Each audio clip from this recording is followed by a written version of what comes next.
Hi, I'm Larry McCullaugh. I want to welcome you to Veteran Voice. We've got a very special program today, the first annual Thank a Veteran Day out here at Noble Park. I want you to stick around. I think you're going to see we had a lot of fun out here.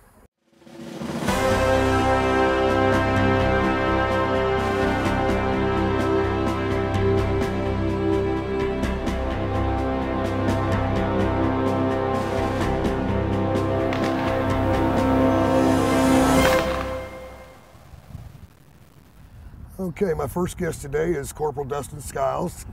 Dustin, thanks for coming on the program today. Appreciate you being here. We're out here at the first annual Thank a Veteran Day that's out here at Noble Park today, and they've been having the festivities most of the day, and we've been sitting around talking. So what do you think about the event today? Did you get something to eat and enjoy the camaraderie with the other veterans here? Oh yeah, I believe it's a great thing with these guys. I know a lot of these guys have worked real hard for what they've done, and they've served their country for a long time. And I believe that a lot of these guys need this kind of thing to know that the community actually supports them and what they do, and I believe this is a really good thing. Yeah, we had a lot of the, I know the World War II veterans that went on the DC trip were mainly the ones that are sponsoring this. This also happens to be their anniversary for the trip that they took, their 3rd-year anniversary. Did you have any of your relatives that were in World War II, or do you know of any World War II veterans that you met today? Or actually, my granddad was a World War II vet. Really? Yeah. As far as where he served or what he did, I'm not real sure, but I do know he was a World War II vet. Well, was that part of your inspiration, you think, maybe for joining the military? Or I've had a lot of family in the military. My granddad, both my grandparents are in the military. My dad was in the military, so I think that has a lot to do with my inspiration and why I joined. So it goes all the way through the family then, huh? Okay. Now, I understand you're a recruiter here in Paducah, is that right? That is correct. Okay, and tell us a little bit about what it's like being a recruiter. I know you said a while ago he's also an Iraqi veteran. I think at one point you said you'd have rather been in Iraq than having to sit in that office all day. Well, I mean, it's not an easy job, but I mean, it's a very it's an interesting job. I give it that. I've been able to guide soldiers and future soldiers, putting people in the Army, giving them a way to expand their future. What's the word I'm looking for? Well, just all the benefits that they can get by joining the military. Definitely. I mean, by joining the military, I mean you get a lot of things out of that. College money. You get to go to you can go to college. I mean, there's a lot of different things you can do with that. Did you ever hear from any of the fellows after they get in their job positions? Any communication with them, or do you have communication with their families after they've already joined and stuff? I have not been out here long enough recruiting to have people that have gotten in and already gotten back out of the Army. But I have talked to a couple of the guys that I've put in, and they seem to enjoy it. They act like they're really thankful that they've gotten in, and the Army's doing a lot for them, especially with just their discipline and that kind of thing. It's just making them, their parents have said they've changed a lot when they've come back. They've noticed a big change. They're more mature, and the Army does a lot for them. Well, I think anybody who's ever been in the military knows when you arrive at basic training, a lot of times you're just absolutely terrified because you're not sure what you're in for, and they do teach you discipline, and they teach you the right way to do things, and they teach you to work as a team. They do. And I think that's probably one of the primary things that a young individual needs to learn as they come out of high school, especially. Yeah. Do you get some fellas that don't really? You get some people that'll come in there and you think to yourself, wow, but by the time they get to basic and they go through their school and they've been in for a while and they come back, they're a completely different person. You don't even recognize them. And it's an absolutely amazing thing. They mature quickly. That definitely. and learn a lot of things. Plus, when they get done, they've got that status as a veteran, so the Veterans Administration they do have things that will be able to help them out as they get older, and they got that status like you and me, where we can go to the VFW, the American Legion, and definitely hang out with our comrades and have a good time. Oh yeah, I enjoy going to the VFW though. I mean, that's something I enjoy doing, because you get to hear a lot of stories from other vets, and you can actually talk to them about stuff that you've done, and it's just, you know, I like to go out there and listen to what they got to say. There's a bond about people that have been in combat. They've always got that common bond. Definitely. Well, Dustin, I appreciate you coming on today, man. Thank you very much. Like, maybe after we get all done with this, we will run over to the VFW and see who we can talk to over there. Oh, yeah. All righty? Let's do it. Thanks for coming by, man. All right, appreciate it. We'll be back with another guest in just a moment.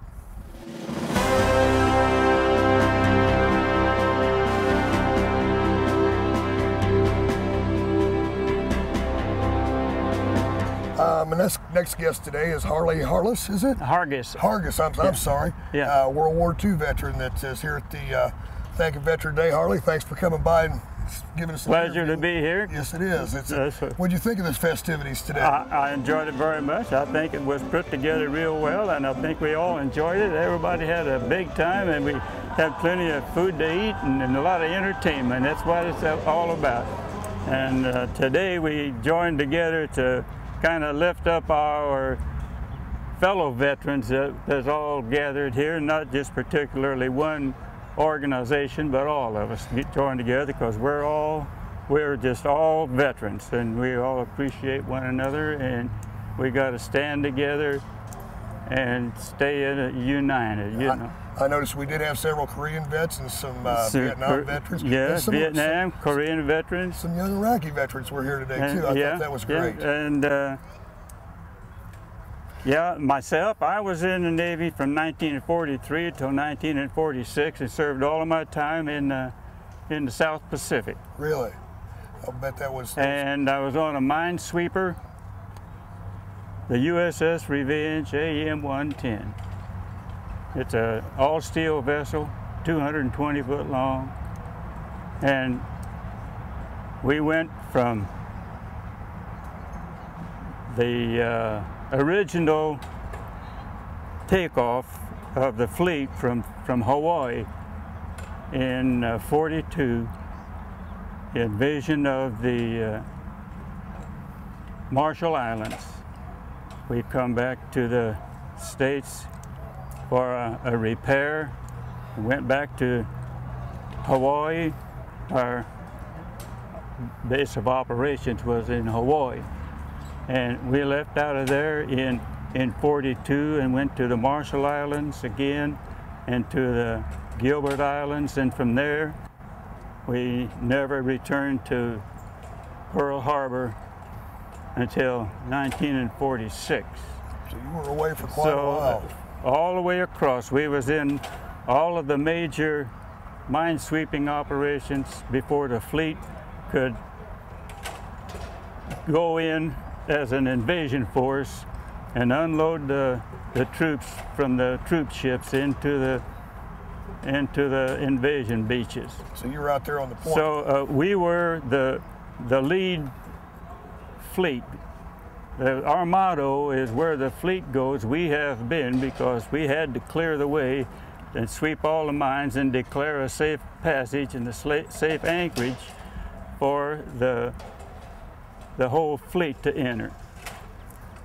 The biggest one was the start of going back to taking back over the Philippines. We were the flagship of the mine-sweeping squadron that swept the area for the invasion of Leyte. That was in 1944, 45. We were there during the Battle of the Philippine Sea. My goodness. Then we left there, returned to Guam, went back and rendezvoused with the fleet again for the invasion of Okinawa. We was on patrol and minesweeping operation off the coast of Okinawa. Well, you were right up front with then all that was going on. the history relates that the Japanese depended on the typhoons to wipe the fleet out. Well, they almost did. The typhoons, 3 big typhoons hit Okinawa at the time of the Battle of Okinawa. We had to return to Guam, the whole fleet. rendezvous and go back and patrol and escort duties. And that's when the main brunt of the suicide aircraft, the kamikaze aircraft, so it was bad. Then they started in the Philippines, and we had a dose of it there, and then farther on up, and when we got into Okinawa, they really got serious with their kamikaze stuff. Then in latter part of August 15th, 14th, 15th, somewhere along in there, the Japanese surrendered after the atomic attack. After the atomic bombs, the Japanese sued for peace and surrendered. Then the incoming weeks, we were just on routine patrol, and because they knew that all of the Japanese hadn't surrendered, that they thought they had, that there were some of them was hard shell kamikaze people out there yet, and we had run-ins with the suicide torpedo boats and suicide submarines out there. Then when the U.S. forces rendezvoused off the east coast of the main island of Japan, we were requested to rendezvous with the fleet. That was probably 50 miles out to sea, and it was a sight to see. Because okay, Harley, hold that thought right there, because we got some other interviews we're going to do, but we're going to bring you right back and we'll finish this up. Okay, we'll be right back.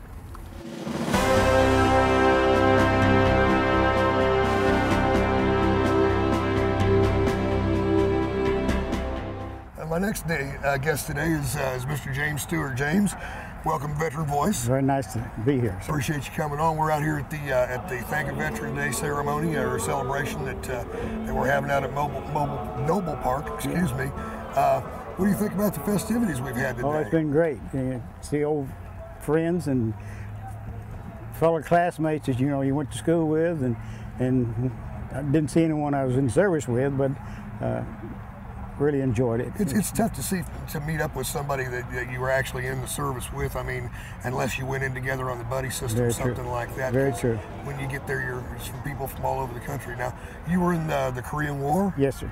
And what was your MO? What did you do over there? I was in communications, top secret. I was in the Air Force, but just stationed north of Seoul, at Kimpo Air Force Base.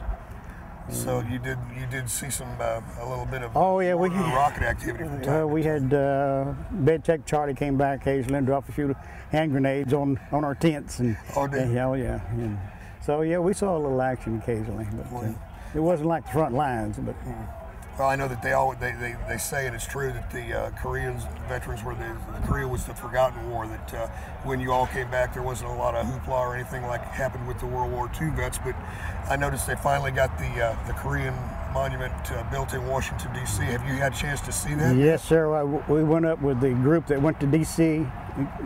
3 years ago, I believe it was, and we went to see the Second World War Memorial, and we took time off to go see the Korean War Memorial also. What did you think of the Korean? Oh, I think it was,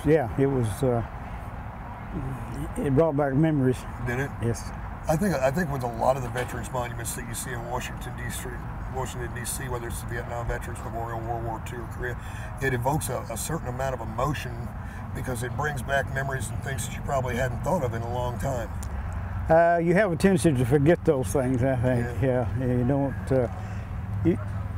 sometimes it's in the back of your mind, but you don't bring it out too often. It's very true, very true. And anybody I think that's ever been in a combat zone knows exactly how you feel. That it's there are certain things that you just would really rather go away, and sometimes they just won't. That's true, but it's always good to meet up with old friends again, you know, and reminisce, if nothing else. You know, very good. Had a lot of good camaraderie here today. Had the sure did. Band up there playing, and the door prizes and a good feed too. Very good, very good, and real good turnout. Oh, I mean tremendous. And of course, we have some here like Chip and you know different ones that I don't really know that well, but that has really pushed this thing and put everything into it. And of course, Sandy and Ray have been tremendous. So you couldn't ask for anyone could do it any better, I don't believe. And they have really carried this thing forward, and I appreciate their efforts and all on this. Yeah, you mentioned Sandy and Ray. That part of what they're doing today is unveiling the museum that they're going to be building down in your neck of the woods. I understand you're from Ballard County. Yes, sir. Yes. And what did you think of the plans? That looks like it's going to be quite. Well, I haven't really, studied it that much. And I haven't been by there to see because, like I say, we live out of town and don't come back that much. But I plan on, and I have a couple items I want to donate, myself, and a little later on, maybe. That's one of the things I think that's going to make this museum unique is the fact that the people of Western Kentucky and Northwest Tennessee are giving people, and they can donate things that they might have kept all these years, but they know it's going to be in a good, safe place where other people will be able to enjoy it. Very true, very true. Yeah, I think they have a good plan there, and I hope that everything will continue to progress forward, and they will get it done, sooner than later. Well, you know how Sandy is when she sets her mind. A lot of people said she couldn't pull off that DC trip, but she certainly sure did. I'll tell you a little story. She asked me if I was a veteran, and before I knew what was happening, and I said yes. She said, World War II? I said, no, Korean. But she told me what this was all about, and I said, I would love to go. I'd be glad to, whatever it takes. So she said, we'll make it a point. So we worked out an agreement, and I wouldn't take nothing for that trip. That trip was quite a memory, huh? Yes. Everybody I've talked to that went on that just couldn't say enough good things about it. That's true. And she said she wanted to get 2 buses, and she got 17. I know. That's tremendous. I think it scared her to death when she got that thing rolling. Yeah, sure was. Yeah. Well, James, thanks for coming out. I appreciate your asking me, and I thank you very much. Well, thank you for your service, and we'll see you around from time to time. I hope so. All right. Good luck to you. Good luck. We'll be back with our next guest in just a second.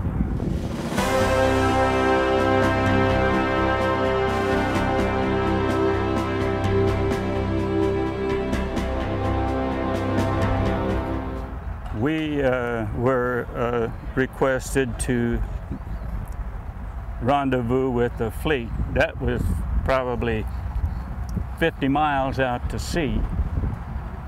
And it was a sight to see because the Japanese had been told and propagandized that the American fleet was just about gone. There was no American naval vessel, no naval fleet. So we rendezvoused, like I said, out 50 miles out to sea. And a U.S. Navy ship brought a Japanese navigator out, and we got him on our ship. That was an operation that he was scared to death. Anyway, the sea was so rough and choppy that we could not rendezvous, we could not pass together, and walk over the gangplank. We took him aboard ship in a breeches buoy. Oh my goodness. Now that is transferring him from, that ship was a DE, destroyer escort, and they didn't get like no closer than 40 or 50 yards from us, and we had to maintain that position underway in the choppy seas, and passed him from one ship over to our ship in a set of breeches buoys. Now that's a different story. Explaining what breeches buoys are. Well, it's a harness that your legs fit in, and you are transferred by cable from one ship to another. And that poor Japanese guy was so scared. To this day, he's probably telling it to his grandkids. Yes, he was a Japanese lieutenant in Japanese Navy, and his designation was navigator. Well, now, I understand. The reason that we had him was his charts showed where their minefields were. Our charts showed where we thought our minefields were. Where our minefields and their minefields were, our minefields were laid by submarine, they were laid by B-29, just wherever in the shipping lanes. And the Japanese shipping was down to nil. It was nix. They didn't have enough transport ships to supply their needs, and everything they got, they had to transport in from China, Southeast Asia. And when we got him aboard ship, now my position, my duty on ship was a motor machinist. I was a motor operator machinist mate, 3rd class. And our navigating officer told us later on that you could take their charts and lay them on a chart table and lay our charts on the top of them, would be identical. It's amazing they could get it well coordinated. Yeah, of course, it had been done so far back as so many years ago that all we knew was how the ocean floor laid, and that's all they had to go by. So getting back to the rendezvous of these American fleet out there in the Pacific Ocean, that bright morning in September of 1945, you look from where we were at the head of the fleet, maybe 8, 10, 12 miles from the main fleet. All you could see to the horizon both ways, as far as you could see, was American naval vessels. I bet that was a and sight this to Japanese couldn't believe his eyes. He said, "They have lied to us," you know, and the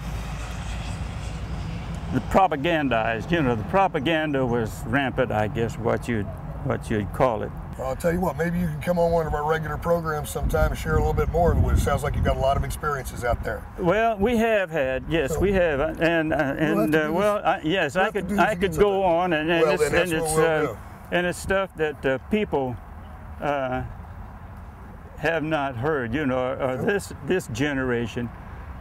We'll get you back on sometime. Doesn't have any idea of what it was for us. Well, that's when you can come on and share it. I appreciate it very much. Well, you can come on and share it with them, okay? Come and since it's Veteran Day, I'll thank you for being a veteran, buddy. Just let me come and spill the beans here. I'll let you do it, Harley. Everything I could. But thanks for taking. But there's a long story after this, and maybe sometime or other we can get together and we'll do it.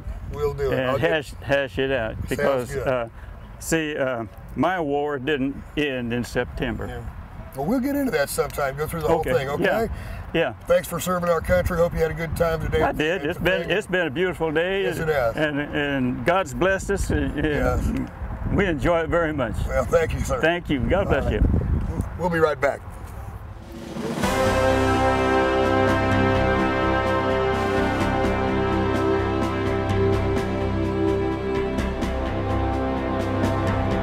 My next World War II veteran here is Doug Bickel, and he's got a couple of a little interesting story. First, Doug, tell me what you thought about the festivities here on Thank You Veteran Day. American Veteran Day is one thing that we have traveled 6 hours to come to from Campbell County, Kentucky. We won't find anything like that in northern Kentucky. Sandy and Ray are two of the finest people you ever want to find, and you see what their endeavors produce. Yeah. And they are two of the finest people you ever want to know. They are. And we came down here with expecting to have a good time that we had. Good. And they're great people, and Lois has good contacts with Sandy from the get-go, and Lois is the reason that you're here. I'm here with you, I do believe. That's right. Sandy told me this story, and I said, we got to get this. Tell us what happened when you went on your trip to Washington, D.C. The reason it happened, I want to put the elementary situation in there. Lois was in charge of the buses going on to Campbell County. And I had word of it from my friends, my veterans up there, and they said, Doug, they're going to take people to Washington, D.C. to Memorial. And I said, I can't afford it. Okay. So, no, it's a free lunch. And I finally got in touch with Lois, and she said, Mr. Bickel, she said, I would love to have you as one of my passengers on one of my buses. And I said, Lois, no, I've been around too long for free lunches. She said, no. And we went back and forth for quite a while. So finally, I agreed, and we met at the parking lot in Kmart's up in Florence. It was a funny thing. She said, now, I'm going to be sure that you're on a good bus and everything is, we'll take care of it. I was alone. I had just become a widower at that time. And she said, I will be sure that you have a good time. Get on this bus. This is my bus. And I've been on her for forever and ever because she got in an argument with a guy that was standing in the doorway of the bus and he ran her off somewhere else. But anyway, after we made the trip, it was a beautiful trip and we had a wonderful time. And when we got home, Lois called me, says, Mr. Bickel, I looked for you and looked for you. I'm sorry that I missed you at this time, but we're going to do it again. And we're going to do it the next time, and I'm going to be sure that we're on the same bus. So that's how that all happened. We got the same bus, the second trip that she sent up there, and we've been together ever since. And I drive her crazy. I mean, she gets warped out of shape with me, but she's a lady. She's a lovely lady, and she puts up with me. And my kids say, Lois, how do you put up with that guy? It's not easy, but I'm doing it. Yeah. So it's been going on for 3 years now. Yes, sir. Yes, sir. Yeah. That's great. And then I was trying to get her pretty good today. On the way down, she's the president of the district auxiliary, the ladies auxiliary for the American Legion. Ooh. And on the way down, she had a call from one of her legionnaires. Lois, you know you're going to Paducah today. Yeah. Well, you know, Lois, last week was their district meeting for Paducah. She says, well, I have another life because, so that's what we have. That's how we wound up down here. We came down here to this, and I'm glad I came. We had a heck of a time. We always do. It was a good time, wasn't it? Yes, sir. Yes, sir. It was a good time, and we have the young boys. We saw the young boys, men, and then we have the old codgers like myself, and I don't know if any more is as old as I. I think I must be the hot head dog in the house. I'm 85 years old. I was 85 in February. Wow. So congratulations, man. That's great. I'm having a good time on the way out. I'm having a good time on the way out. I'll tell you And what. I keep telling them I'm on a 15-year mission now. 15 years I'll be 100. I'm counting down. We'll have you back on then, okay? Thanks for coming on. Is that good enough? That's good enough. And hey, appreciate you coming out today and talking with us. And yeah. Thank you, Veteran Day. Thank you, brother. Appreciate it. Thank you. Well, we okay? Yeah, we're good. We'll see you a little later on. I'm a rambling rose, aren't I?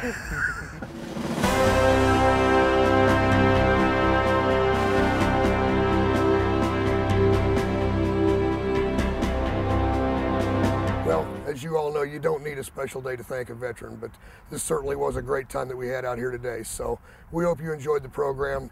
Don't forget to join us next time on Veteran Voice.